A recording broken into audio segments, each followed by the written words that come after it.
আপনি জানলে অবাক হবেন এত বড় সাপের চামড়া দিয়ে কি হয়। আসলে এই বড় বড় সাপের চামড়া দিয়ে পৃথিবীর সবচেয়ে দামি বুট, জুতা, ব্যাগ, মানি ব্যাগ এবং আরও দামি জিনিস তৈরি হয়। এটা শুধু একটি প্রাণীর চামড়া নয়, বরং বিলাসিতা আর দক্ষতার এক অসাধারণ মিশ্রণ।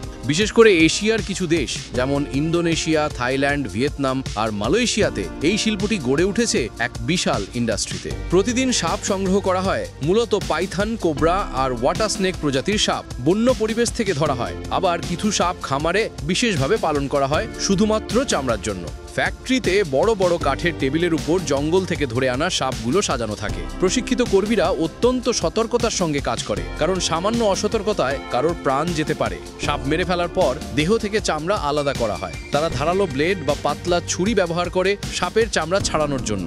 এই সময় সাপের দেহ যাতে কোনো দাগ না পড়ে সেদিকে বিশেষ খেয়াল রাখা হয়, কারণ চামড়ায় যদি একটু ছেঁড়া বা ফাটল থাকে তাহলে পুরো চামড়া বাতিল হয়ে যায়। চামড়া আলাদা করার পর সেটাকে সঙ্গে সঙ্গে পানি আর বিশেষ রাসায়নিক দ্রবণে ডুবিয়ে রাখা হয়। এর উদ্দেশ্য হলো রক্ত, ময়লা আর চর্বি বের করে দেওয়া। এই প্রক্রিয়াকে বলে ডিগ্রি, মানে চামড়া থেকে চর্বি পরিষ্কার করা। এরপর চামড়াগুলো টেনে পেতে দেওয়া হয় শুকানোর জন্য। এই সময় চামড়াগুলো দেখতে অনেকটা সাদা ধূসর রঙের হয়, যেন পাতলা প্লাস্টিকের শীট। কিছু জায়গায় এই শুকানোর কাজ সম্পূর্ণ হাতে করা হয়। বাঁশের সাথে চামড়া ঝুলিয়ে রাখা হয় যাতে বাতাসে প্রাকৃতিকভাবে শুকায়। আবার বড় বড় ফ্যাক্টরিকে ব্যবহার হয় বিশেষ ট্রে টানেল, যেখানে নির্দিষ্ট তাপমাত্রায় 6 থেকে 8 ঘন্টা ধরে শুকানো হয়। শুকানোর পর চামড়া সংরক্ষণের জন্য ট্যানিং নামে এক প্রক্রিয়ার মাধ্যমে চামড়া শক্ত করা হয়। এই প্রক্রিয়ায় প্রতিটি চামড়া প্রায় 12 থেকে 24 ঘন্টা ধরে ভিজে থাকে। তারপর বড় রোলারের নিচে দিয়ে ঘুরিয়ে অতিরিক্ত পানি বের করে নেওয়া হয়। এভাবে আস্তে আস্তে চামড়া লেদারে পরিণত হয়। ট্যানিং শেষ হওয়ার পর শুরু হয় গুণগত মান যাচাইয়ের ধাপ। আলো পুলে পরীক্ষা করা হয় কোনো দাগ,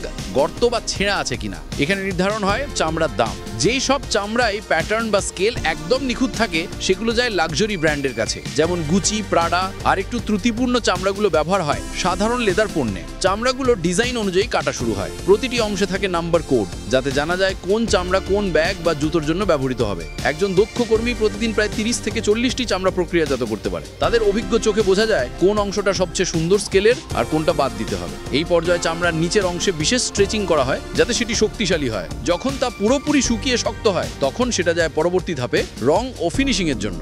সাপের চামড়া যখন প্রক্রিয়াজাত হয় লেদারে পরিণত হয় তখনই শুরু হয় এই শিল্পের সবচেয়ে নিখুঁত অধ্যায়, ফিনিশিং, ডিজাইন ও পণ্য তৈরি। সাধারণ চামড়াকে বিলাসবহুল ফ্যাশন প্রতীকে রূপ দিতে ঘন্টার পর ঘন্টা কাজ চলে। প্রথম ধাপে শুরু হয় ডাইং বা রং দেওয়ার কাজ। প্রতিটি চামড়া আলাদা আলাদা ব্যাংকে ভিজিয়ে রাখা হয়, যেখানে ব্যবহার হয় বিশেষ ধরনের রং ও তেল। রং দেওয়ার পর চামড়াগুলো শুকানো হয়, প্রথমে হালকা বাতাসে, পরে নরম তাপে। এতে স্কেলের প্রাকৃতিক নকশা নষ্ট হয় না। শুকানোর পর একে বলা হয় ফিনিশ লেদার। এটাই সেই উপাদান যা পরবর্তীতে ব্যাগ, বেল্ট, ওয়ালেট কিংবা জুতোয় ব্যবহৃত হবে। বিশ্বের বিখ্যাত ফ্যাশন হাউসগুলো যেমন গুচি, প্রাডা, হারমেস বা লুই ভিটন এই চামড়ার জন্য বিশেষ অর্ডার পাঠায়। তারা নির্দিষ্ট করে দেয় কেমন স্কেল চাই, কোন অংশ ব্যাগের সামনে যাবেই আর কোনটা পিছনে। এই ধাপে চামড়া মিলিমিটার হিসাবে পাতলা করে কাটা হয়। একটি ব্যাগ তৈরি করতে 3 থেকে 4 সাপের চামড়া লাগে। সব অংশকে একে অপরের সঙ্গে এমনভাবে মেলানো হয় যাতে রং, স্কেল ও টেক্সচার সম্পূর্ণ সমান হয়। তারপর শুরু হয় হাতের সেলাইয়ের কাজ। বিশেষ পাইথন স্টিচ নামে এক ধরনের সেলাই পদ্ধতি ব্যবহার করা হয় যাতে চামড়ার প্যাটার্নের কোনো ক্ষতি না হয়। এটা সম্পূর্ণ হাতে করা হয়, কোনো মেশিনে নয়।